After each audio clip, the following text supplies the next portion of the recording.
Hey everyone, welcome to Simplexity, where we simplify the complexities of life and add a little curiosity and contemplation to meaningful and sometimes difficult conversations.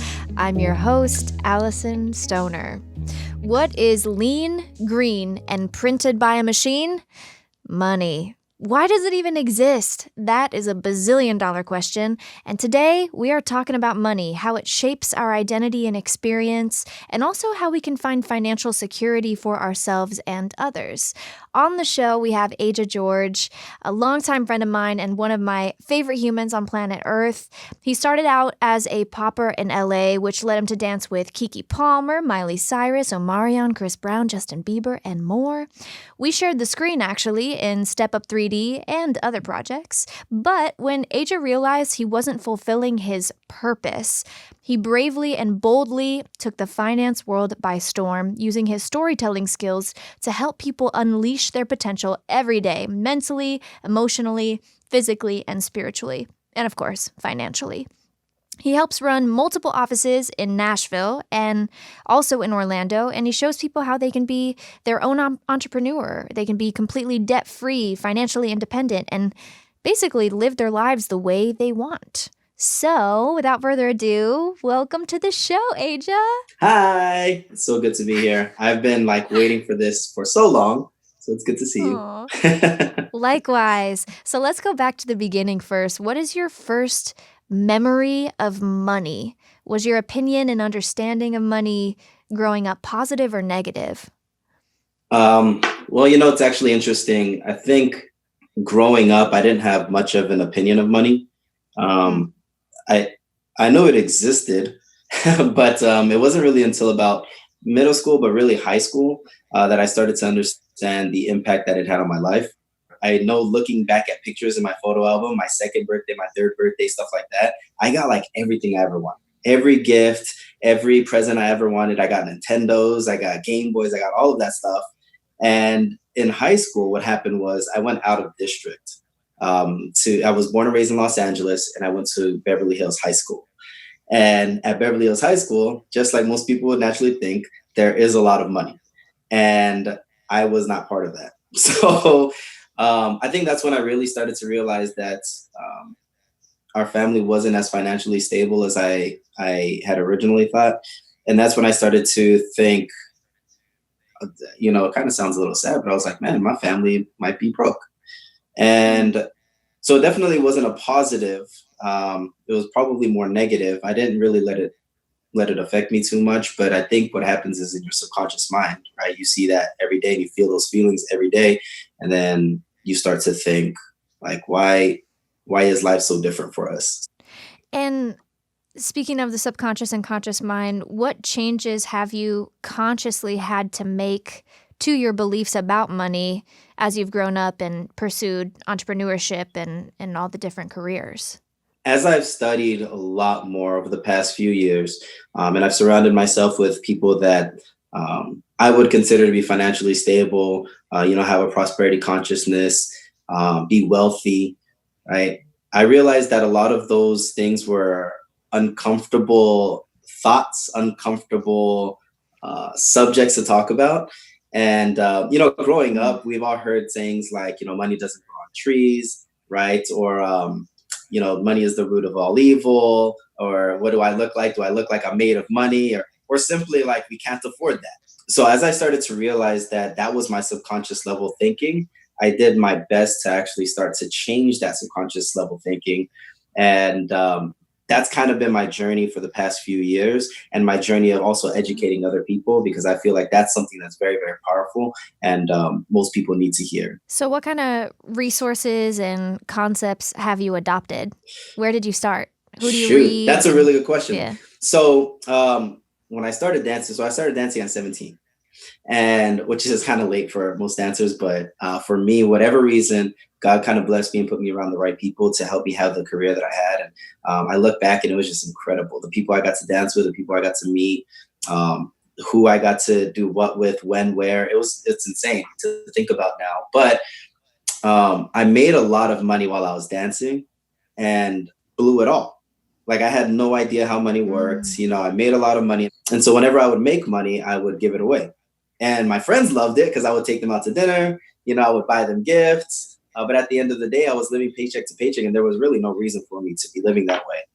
Um, but anyway, what happened was, well, I'm sure we'll get into this later, but I retired from dance at a fairly young age and ended up taking a regular job in retail.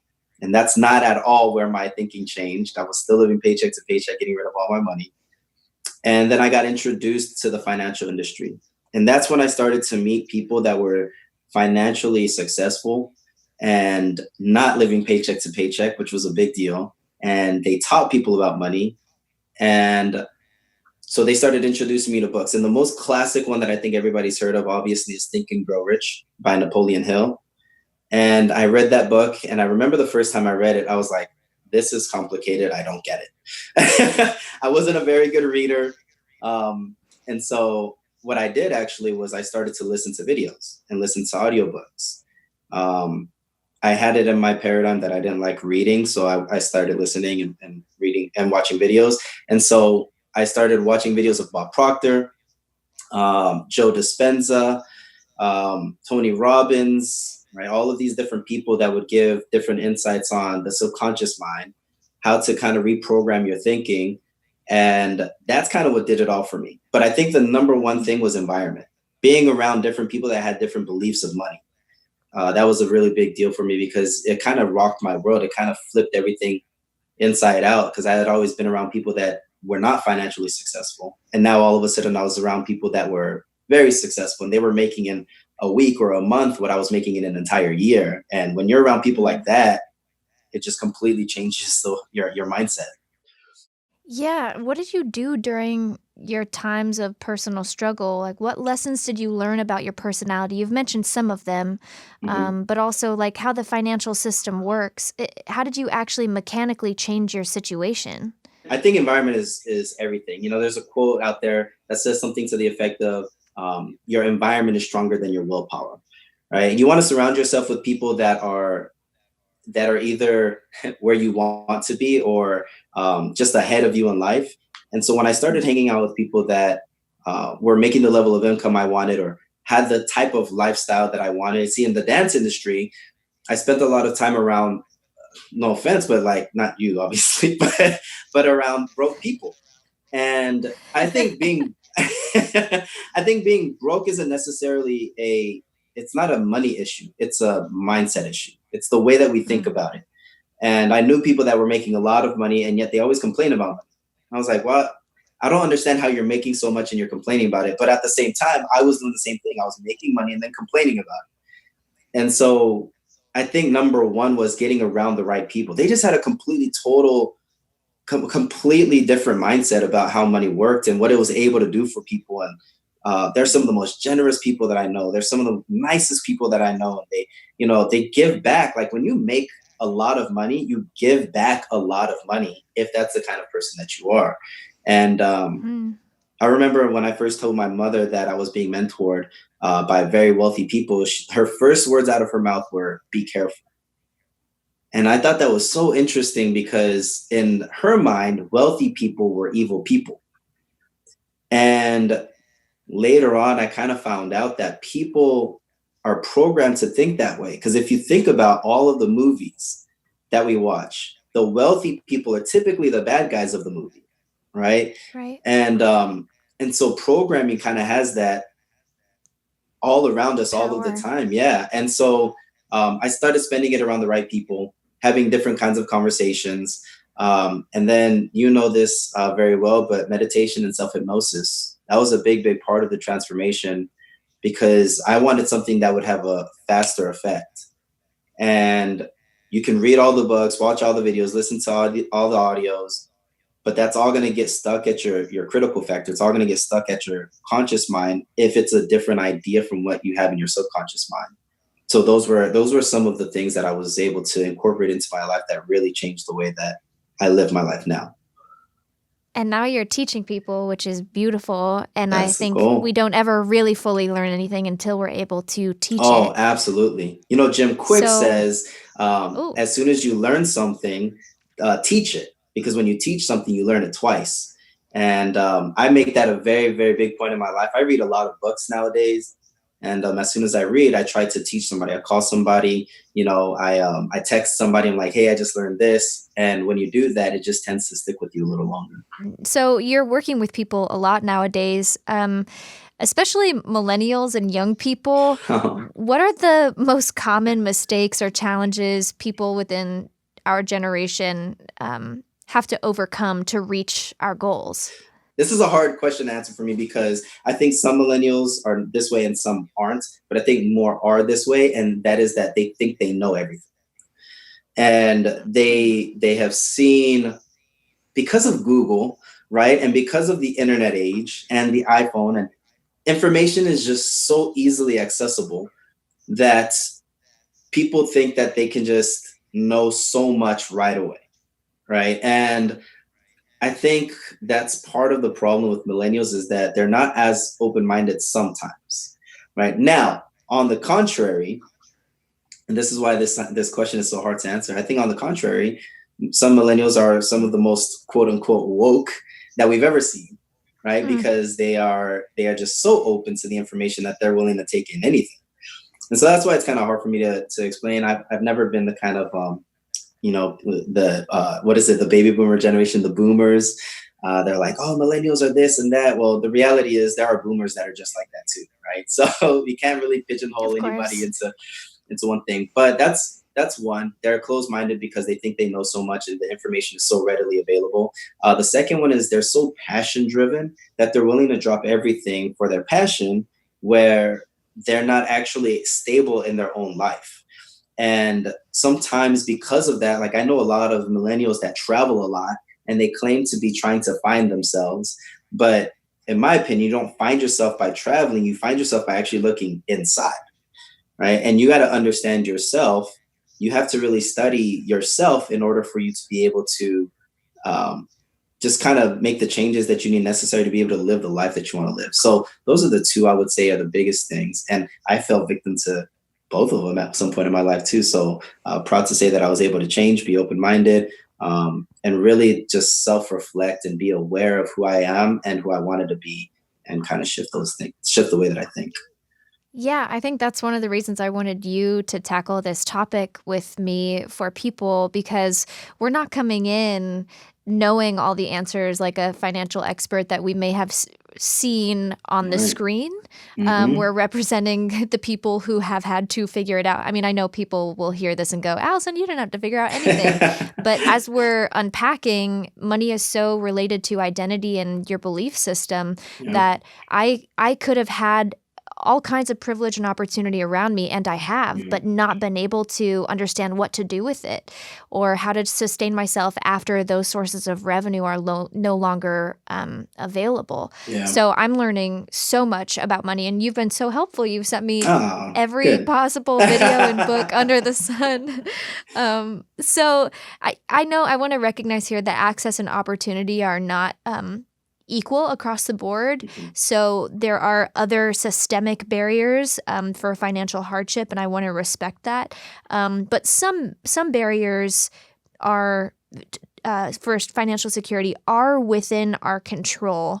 Would you say, on top of beliefs, there are some other practical barriers that we can change about how we approach money? I just think that there's a severe injustice that's happening in America in the way that financial education is distributed and shared. I think that's the number one place that we could get better, is how we're taught. Well, first of all, we need to be taught. Less than like 8% of America has to go through financial education to graduate from high school. It's literally like 5 states or something like that. And then we wonder why everybody ends up in debt, right? And nobody knows how to save money. And the average person that's retiring doesn't have enough money to retire. Right. And so I think the first place is financial education. And I was listening to an interview, gentleman by the name of Ray Dalio, one of the wealthiest people in the world. And he has a book called Principles that's incredible. But he was talking about the wealth gap that's happening between the wealthy people and middle income, and how it's just getting larger and larger. And a big part of it is lack of education. That's why I do what I do, by the way, is because I know that most people will not get a financial education in school or ever. The only people that they ever get financial education from is, guess what? Their parents. But what were their parents? Were their Mm, parents wealthy or not wealthy? Probably not that wealthy, right? And so mm, you end up with third and fourth generation on welfare because they're getting taught the same thing over and over and over and over, and that change is right. kind of continues. So, in terms of your own evolution, have you noticed that learning financial responsibility has trickled into other areas of self improvement overall? Absolutely, 100%. I think once you understand that money is simply energy, and whether you believe in God and you believe in a higher power or source, or you rather you believe in like science, just simply energy, right? But um, energy cannot be created nor destroyed. It's simply transferred. And that's exactly what money is. So once we learn that about money, and we know that we don't have to create it, all we have to do is attract it into our lives. And that's kind of everything. Understanding myself, understanding the way that my thoughts work, understanding my subconscious mind, understanding that everything is energy, um, has completely transformed the way that I live my life and the way that I even communicate with people and what I believe about who I'm supposed to be, right? Because I actually, I had this struggle for a very long time where I didn't believe that I was supposed to be wealthy. I think I wanted to be wealthy, but I didn't actually believe that I was supposed to be wealthy. By the way, I think most people that are listening to this podcast, like they want more money, but they're afraid to admit it. Hmm. And what's difficult about that is there's a contradiction, which means that you actually don't believe that you deserve the money, which means that you won't ever get the money. That makes it really difficult to be able to attract those things into your life. But once you understand the subconscious mind and being able to attract things into your life, it changes everything from physical health to financial wealth to mental health, and just everything I think can be affected by it. So yes, I would say Yeah. absolutely. Yeah, I mean, a recurring theme in my life was that I limited my potential with my attitude of scarcity. I always believed I didn't have enough, that there wasn't enough for me. It was survival of the fittest. Life Mm, would always be a struggle. And a few years ago, I started hearing people speak about prosperity and abundance. And at first, I was really against the idea because I misunderstood it as materialism hmm. or selfish greed and ambition. And now I'm beginning to change my view toward one of abundance and gratitude, especially. And, something I've learned is that the number of dollars in your bank account does not automatically correlate to your perceived sense of financial security. You Yeah. can have $1 billion and still be afraid that there's not enough. Yeah. And you can have $1 and declare that life is abundant. So, Hmm. um, I think it's incredible to observe how we can all be learning the same lesson just through very different circumstances. Absolutely. Now, Absolutely. you've mentioned to me before the concept of a terror barrier. Hmm. Can you explain a little bit about that and what prosperity consciousness overall looks and feels like? Yeah, absolutely. So the terror barrier was something I actually learned from studying Mr. Bob Proctor. Understanding the terror barrier was simple for me. You have an idea, and your subconscious mind doesn't agree with that idea. And then the conscious mind just will say yes or no, and it'll kick that thing out. So, for example, wealth, money, just like you were saying before, you've been introduced to the idea of prosperity, and you're like, oh no, I don't believe in materialism, or whatever that is. It's really just your critical mind. That's the terror barrier saying, oh, money isn't good, money isn't good, money isn't good, because that's what's kind of been programmed into your subconscious mind. And when it hits that terror barrier, it's a new idea. And so what happens is your conscious mind kicks it out and says, no, that's not for you. What's really crucial here to get is that we might assume because it feels wrong that we're protecting ourselves Hmm. by not allowing it in, Hmm. but that assumption underneath is that our first programming was perfect. Hmm. And the truth of the matter is our first program is anything but perfect. Yeah. We didn't have all of And our child developmental needs met hmm. perfectly, politics, media, all of these different influences. Yep. So now we have to actually almost stand as a witness to our own belief system Yep. at large and allow new things to be introduced that might be really unsettling, and they shake up the foundation, but ultimately on the other side can lead to completely new frontiers. Absolutely. And that's the scary part is, Joe Dispenza talks about this too. He has a genius book called Breaking the Habit of Being Yourself. When you have this habit, most people have a habit of being in anxiety or being in fear, and they don't even realize it.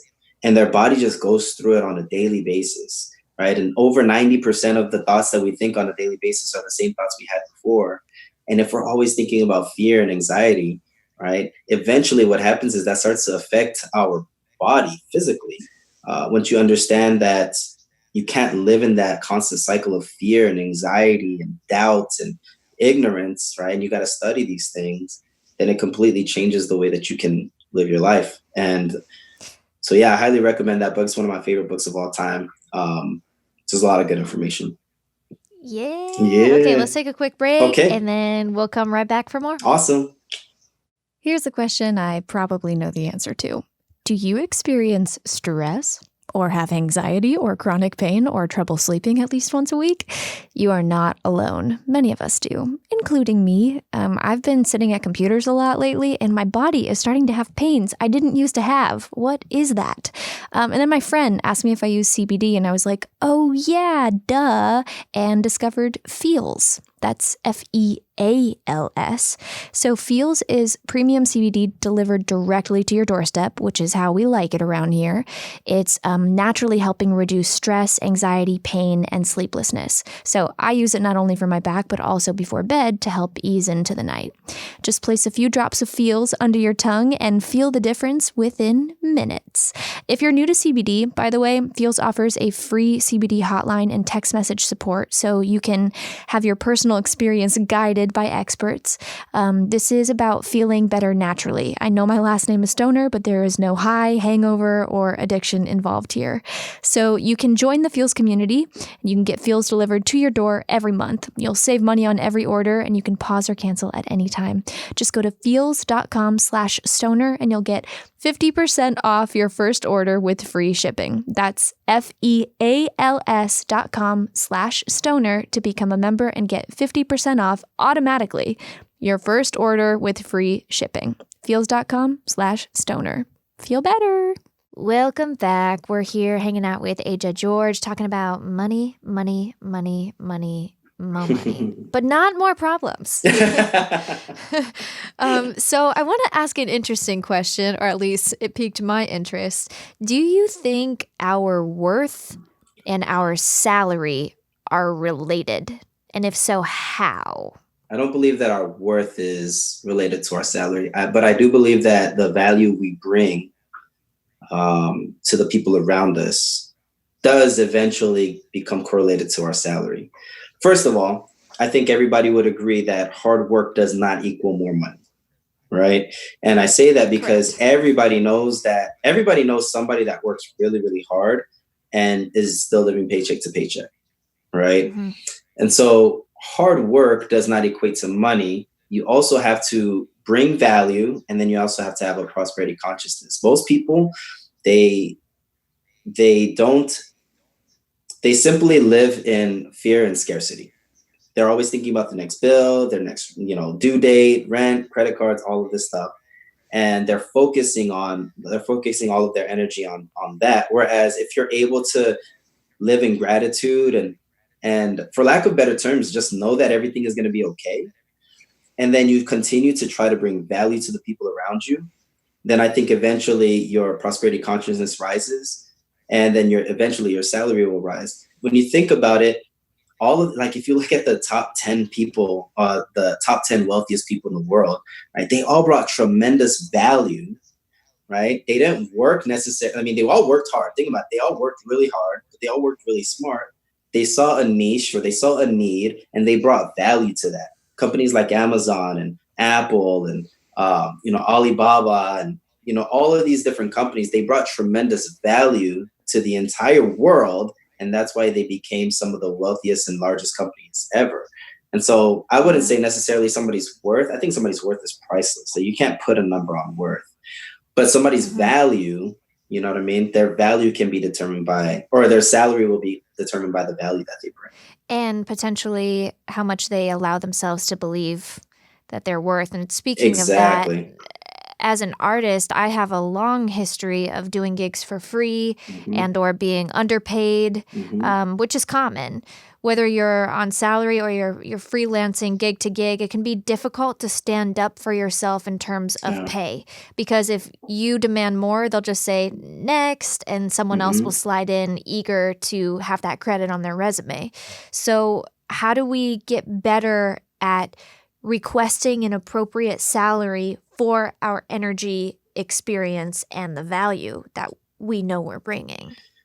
This is one of the reasons why I left the dance industry. I don't know if I'm allowed to say that, but first of It's all, honest. yeah, I mean, the dance industry is one of those places where you your value is diminished because there are other people that will do what you were paid to do at a much lower rate.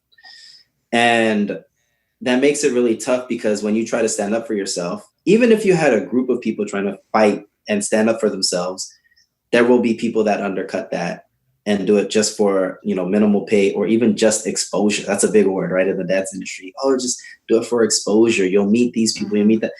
And that makes it, I know right now the Dancers Alliance is, really fighting this. And there's a lot of talk on social media about changing the way things happen.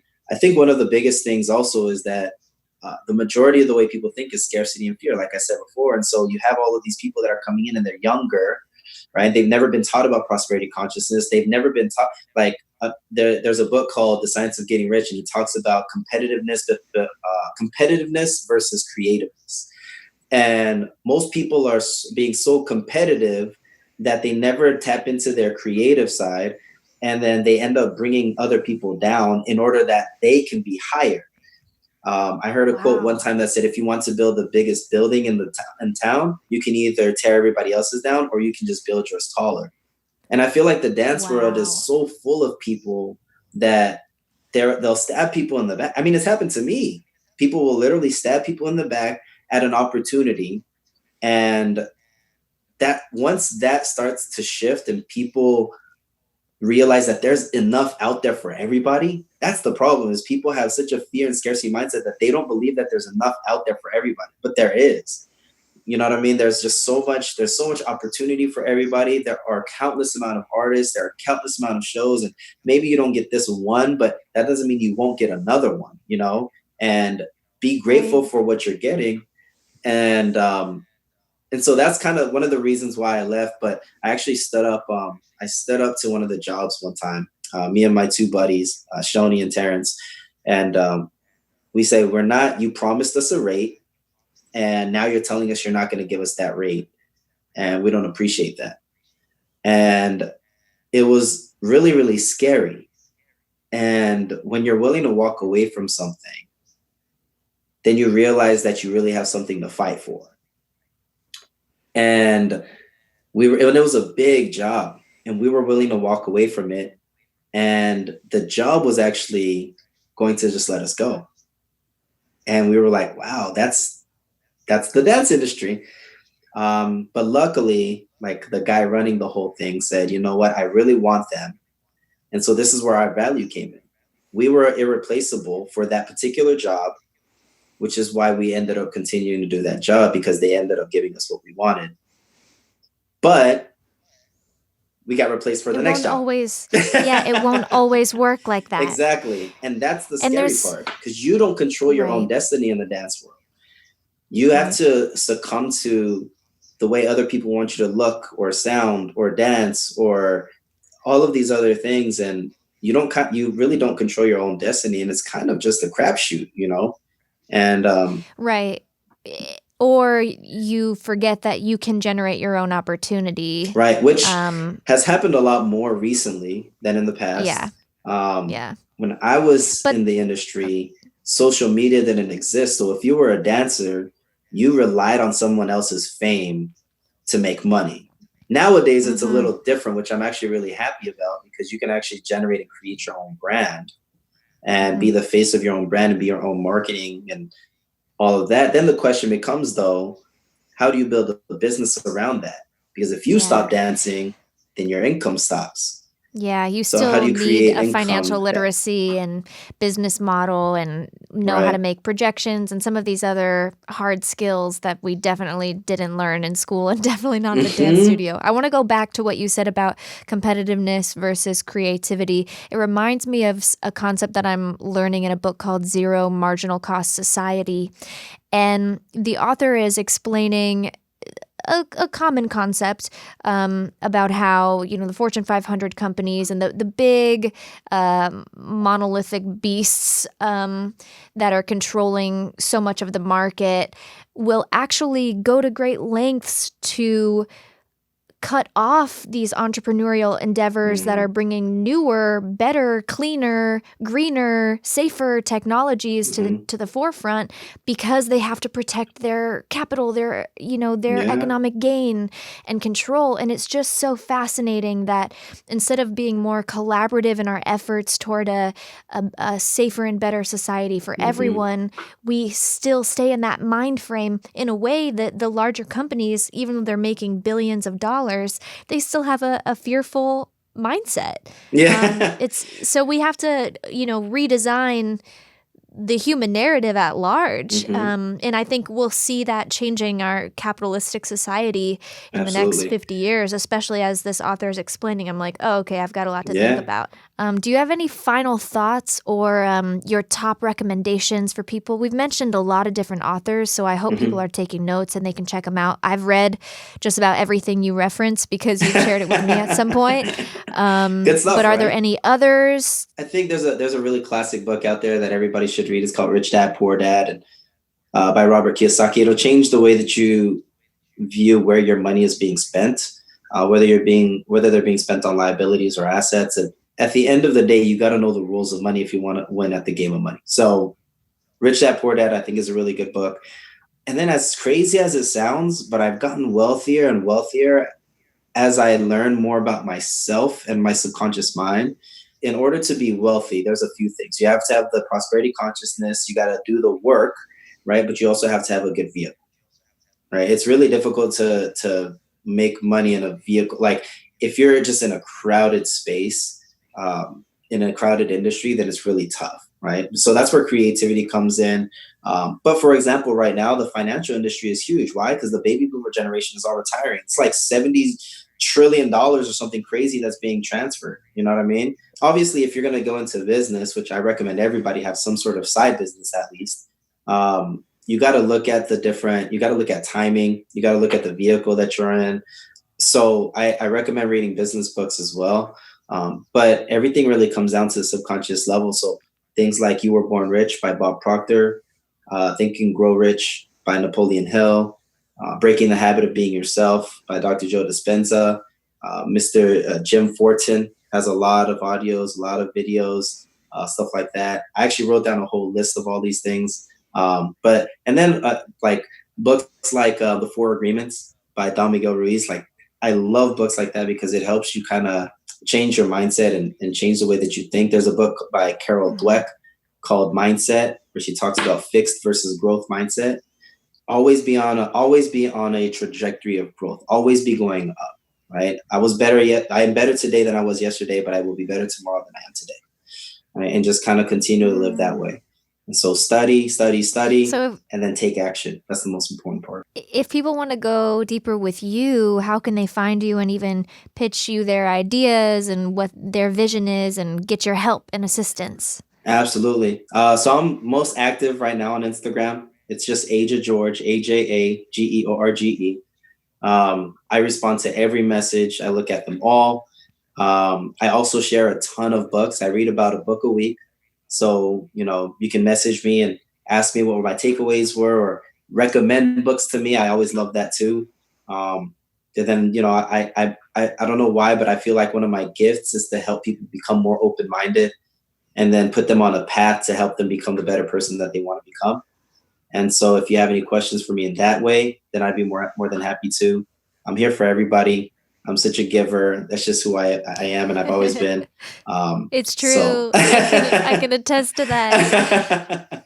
Man, now I miss you. I wish you were here in Oh, LA. I know. Ugh. I'm gonna have to travel down there just to see you again. And Yeah. by the way, I wanna end with this. I've known you for a very, very long time. I mean, shoot, you were like the toddler. No, you weren't a toddler, but you were like, I don't know, 14, 15 or something crazy. And for whatever reason, right, just from that like moment, I knew that we were gonna be in each other's lives for a very, very long time. And to see who you've become and who you continue to become. I like to say that we're human becomings, not human beings, right? Because we're always changing, we're always growing. And every time I speak with you, whether it be on the phone or through text or something, which isn't often, but every time we do, I feel like I just feel proud. I'm like, man, you've grown so much, you're doing so much, Aw. you're impacting people's lives. To see you talk about my shift from dance to finance, but I love your shift too, because in my opinion, you were one of the greatest performers. People would always ask me like, who are some of your favorite performers? And you were always one of them. I think you're incredible on stage, your presence, your charisma, and it's scary to go from one industry to another. And what you're doing is just incredible. So I want to give you that level of respect. I love you and I love everything you're doing. So keep it up. And I want to be more a part of it too. Thank you. Of course. Received. Mutual feels. And yes, let's build together. I Absolutely. have ideas. I'll run them by Perfect. you. Okay. I I'll be like hitting that. you up on Instagram. Let's do Once it. again, that's Aja George. Instagram.com/Aja That's George. right. From dance to finance. That's me. Yes, it better rhyme. Hello. Okay, so we'll put a pause here. I know people have so much to learn from you. So please take advantage of the opportunity. He's making himself available. He's a fountain of knowledge, and he wants to serve with his gifts and wisdom. And you deserve it. You deserve to move forward in whatever you're doing with your life right now. So I hope, if Absolutely. nothing else, you listen to this episode and you're reminded, wow, yeah, there's more to this world and my experience here in this body. And no matter what circumstance I'm in, no matter what hardships, no matter what barriers are around me or within me, I can move forward and be somewhere very different this time next year than I am today. So use the tools and all that good stuff. We're going to take another quick break, and then when we come back, we'll cement these ideas with the week's mantras, and and then you'll be on your way to millions and billions of dollars, or euros, or yen, or whatever, I love it. or rupees, wherever you are. We love you. Okay, cool. We'll be right back. You know as well as I do how hard it is to stick to a fitness routine. Maybe you're one of those people who know exactly what you're doing, but you need new ways to take your workouts to the next level. Or maybe you have no idea what you're doing, but you just need a baseline to help you reach your goals. For me, now that I'm developing new projects outside of acting and music, I don't have time for my rigorous athletic training programs, but I wanted to find an affordable way to feel like I had a personal trainer without paying an arm and a leg. So that's why I started using Future. They pair you with world-class trainers, and coaches create a personalized workout plan. For example, with my schedule, I need something in the morning that doesn't require any equipment or a ton of space, and that was no issue for my coach. My thighs are now going from jelly to concrete, thank you very much, and my coach checks in with me daily, so I feel like that's really the difference maker. I'm not alone trying to motivate myself. All your progress is logged on your Apple Watch, but it's cool if you don't have one, because when you sign up to train with Future, they send everything you need, including an Apple Watch. So take my advice, do not overpay for a trainer, get the workouts you want and need, and get that booty poppin' in 2020. You can sign up today at tryfuture.com/stoner and get 50% off your first month. That's tryfuture.com/stoner for 50% off your first month. Tryfuture.com/stoner. Don't wait. Okay, we're letting all of that wisdom settle in. It is time for our affirmations. Allow this to help change your money mindset. If you have any other nuggets that spoke to you, write them down and recite them throughout the week. These are meant to help you develop that prosperity consciousness. So I'll say each twice, and then you can repeat in the space for the third. The first one might challenge some of you, but as AJ and I were talking, he reminded me that nothing is good or bad until we assign it that meaning. So when I say this first mantra, I want you to notice what's stirred within and commit to it and see what beauty can be cultivated from it. So starting with number 1, money is good. Money is good. Your turn. Maybe just say it like 2 more times just to be sure. Cool. Number 2, I embrace abundance, and abundance embraces me. I embrace abundance, and abundance embraces me.